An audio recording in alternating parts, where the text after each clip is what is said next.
Hey guys, so today we're going to be opening up something a little early because Walmart's a little silly. We got Ikoria. Now it is 5/13. It is May 13th. The stores aren't supposed to have them for 2 more days, but, you know. Thanks Walmart! So, I did open one pack prior to the stream because I got a little antsy. I was like, oh, well, I could just open it and it would be great. And of course, I've been playing Limited on Arena and Magic Online, so I've already seen all these cards in pixels, but I've never actually gotten to touch them, you know, actually see them printed. But this was our first rare we got, a companion. I'm hoping to get all the nice companions through here. It was just nice. It's like I can see the shark token in person for the first time. It's like, do you know how many people I've had to kill with different colored sharks? So many. So many. So many. 2/2 sharks. It's usually what it ends up being in Limited, right? But I see Symbiote. Symbiote is maybe a card I highly pick too much. That might be it. But, you know, I love it. And it's great. So, you know, we got some bad boys to open. So let's get these. So, you know, you guys know what's normally in a fat pack, right? You get the packs, you get, you know, some info cards. We finally get the tokens, the like pop out counters, because this is the first time we're really getting hexproof counters, light flame counters, first strike counters. We've had the +1/+1 counters before, but we've usually represented them with dice in themselves, right? But this is gonna be a little different. I'm really excited to see how this gameplay turns out, because, you know, things are changing. And I haven't seen this. Is this new? I don't actually know. But I've had the D20s in here before, but this is like a chunky D20. Like, usually they are very small. This is huge. But it's cool. I like it. I dig the chunk. And then we have the foil colossification. And some foily lands, you know. Usually what you get in these, but I know what you guys really want. I know you want to open the packs. So let's go ahead and do that. So we want Luris, right? It's a good companion. For standard, we'll take any of the planeswalkers. I'm gonna open these with you guys. We got Plummet, good sideboard card. I'm actually like not the biggest fan. We'll slowly get the camera to focus. Usually end up cycling that more than playing it. I love this guy.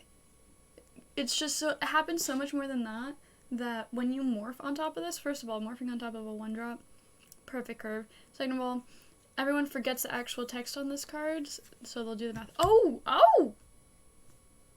Hello? That's hot. Shit, I like that. Got some more. Ooh, I'm gonna put this to the side. I like it. It was only a common, and I'm already excited. Great in Limited. I love drawing cards. Ooh! I don't know if you guys know what this card does, but it's very good. I'll read it to you, actually. So, when this creature mutates, exile cards from the top of your library until you exile X permanent cards, where X is the number of times you've mutated this. And you put all those permanent cards onto the battlefield. Whether it's lands, it's creatures, whatever. It works. Hey, we got another companion. Let's go. 2 for 2 on companions. I'm a fan. So, we have these 2 companions so far for our only rares. But we also got some niceys. That makes me really excited about drafting this set, because, you know, you can get a little razzmatazz So this pack actually came with the counters too. That's kind of cool. It was thin enough. For some reason I thought they'd end up being thicker, but I think that's better so that they can go through circulation much quicker. I think if people are having troubles getting them, it's going to be a problem with the rules. Great card for limited. Jelly, jelly, jellyfish. Jelly, jelly, jellyfish. Alright, gaining life for vigilance. This is Super Menace. Great card in limited. Ooh! Which one is this? The Indatha Triome. It is a plains swamp forest that cycles for 3. It does come into play tapped. But it is good. I assume that we're going to end up seeing a lot of those in a bunch of the standard decks eventually. Just as our lands end up rotating out, we're going to need them. So even if they aren't played in standard right now, we're going to need them for sure. So, always hold on to your lands. This card's great in every morph deck. So a great blocker. I don't know if you guys know what this does. You take 1. When you cycle. I'm like so excited for more full arts. I'm just like going through like, is this one? No. I just want more. They're so pretty. Okay. Okay. Ooh, hello. Oh, this is the Mythic Human. She's good. It is a 4/4 for 4. Whenever a non-human creature you control attacks, look at the top 6 cards of your library. You may put a human card from among them onto the battlefield, tapped and attacking. Gains indestructible until end of turn. Put the rest of your cards on the bottom of your library in any order. Or in a random order. Very different. Very different. So the only problem I have with this is it makes it so that you have to have humans in your deck, but also non-humans. So like trying to figure out the balance of that seems pretty difficult from like a deck building standpoint. Maybe it'll be good. I'd like to see it, you know.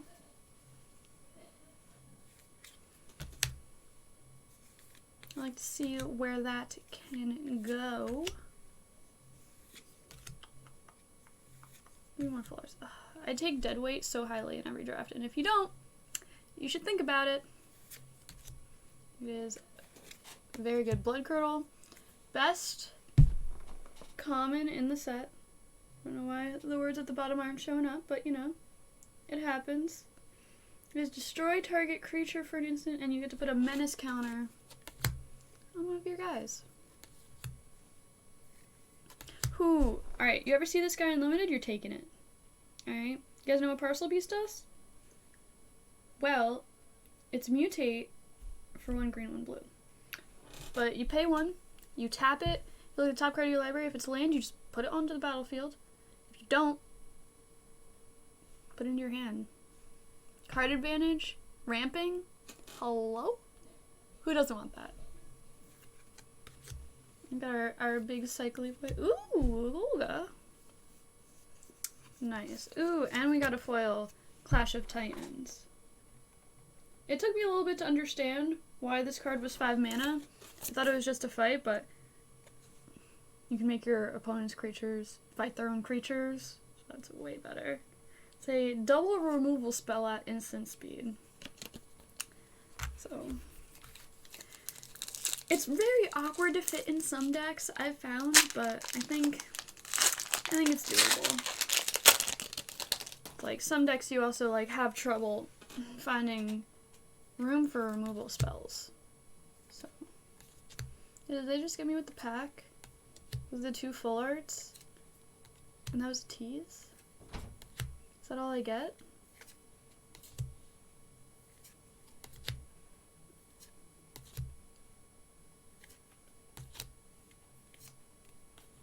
Alright, this one's also great. When it mutates, you get a 3/3. Counter spell. Great. Ooh, this is quite literally a Hearthstone card. Target player gains 5 life, deals 5 damage to any target, and you draw 5 cards.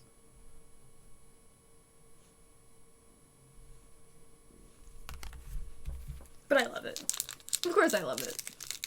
Magic's great. Ah! Okay, I got it. We're fine. We're fine. It's fine. Alright, so we got more counters. Alright, alright, alright.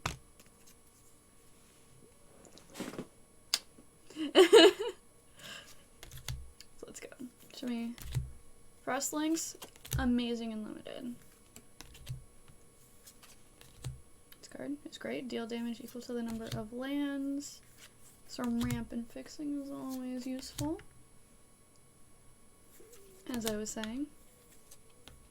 Ooh, this is really good. It returns a target creature from your graveyard to the field and it fights at instant speed. It's a little hefty on the mana, but the games are usually always going that long. Ooh, this guy is looking to be banned from Commander, I think. Ooh, we got a foil Mysterious Egg. That actually looks really hot. Yeah, so this is a 2-mana human wizard. It's a 1/3. Your opponent can't cast spells from anywhere but their hands. So how do you get something out of the command zone? That might be an issue. My argument was like, well, it dies to a removal spell. Because everything dies to a removal spell. You just have to have the right one. So it's, you just gotta play lighter removal for this 1/3 in your decks. Or it could be banned. One or the other. We'll see if we get some tough love.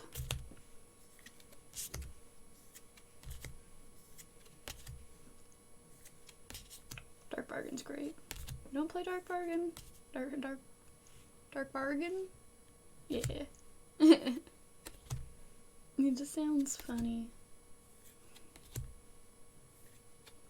Ooh, ooh, ooh, ooh. Great removal spell. Hey, what is this? Oh, this is your search your library for up to 3 mono-colored cards with different names and exile them. An opponent chooses one of those cards, shuffle that card in your library. You may cast the other cards without paying their mana cost. Exile this. So that's really useful in limited decks when you have a bunch of like big crazy guys. That can also be you can like get cards in other colors that are very big that you may not ever be able to cast. But if you're in blue, green, black, you can always go get it, right? So it's like an awkward build, but I think some decks can get it off. The Gremlin, I've definitely made decks with the Gremlin. I loved it. This Otter, such a cutie.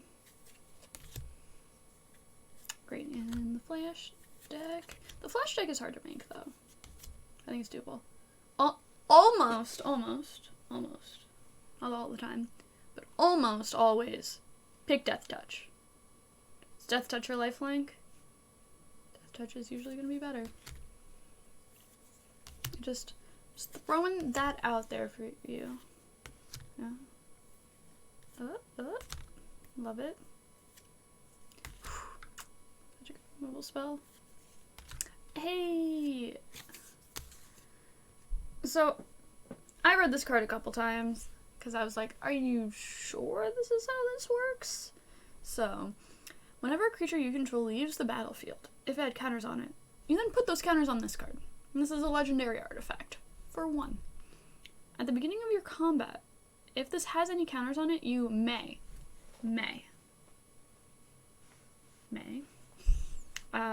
move all the counters from this onto a target creature. This is interesting. You know, what implications does this have with Arcbound Ravager? Where are we putting these counters? Where are we choosing to put the counters? Do we get to save the counters? This is like, so if somebody goes to kill your Arcbound Ravager, you just sack it, and you get to save those counters. It's crazy. Crazy. Alright, so this is actually our last pack.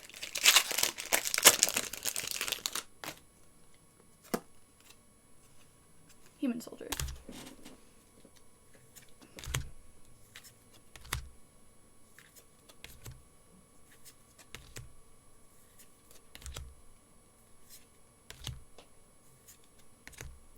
Alright. Great removal spell. Highly first pickable. Great removal spell. You don't have to first pick it, but it's also great to keep your eye on. Definitely first pickable. Keep an eye out for this guy. He wants to be loved. Also, a great card. Alright, so the commons and uncommons in this pack were very good. We did get the pretty one earlier, but you know, this is what it usually looks like as to what we got. Hey, let's go. So we got Offspring's Revenge. I've played this in a limited deck. It's pretty cool. It's 2 colorless, red, white, black, at the beginning of combat on your turn. Exile target red, white, or black creature card from your graveyard. Create a token that's a copy of that card, except it's a 1/1. It gains haste. So, it also does work blocking. So, you can be attacking with your guys in the air, and have guys on the ground just to, you know, protect yourself. So, I think this was a pretty good fat pack. Right? So, let's review the niceties we got. We got the Offspring, the Ozlith. This, I put the foil mysterious egg in here because it's nice. Look at it. Look at it. Look at it do its thing. Whoop. Hello. Hello. Just, it looks so nice. Yeah, Clash of Titan has to be in there. The land, and we have our companions. So, what do you guys want to see opened in your Ikoria packs? I'm really excited to see what happens next. I have a box coming. I'm excited to open that. Make sure you support your LGS. Buy your product from there. Alright. Thanks for coming by. Make sure to like, comment, subscribe. Yeah, let me know what you guys want to open, honestly. I wanna know what you think I should keep my eye open for. I know I need a Luris, because, babe. Alright, have a great day. Thanks for coming by.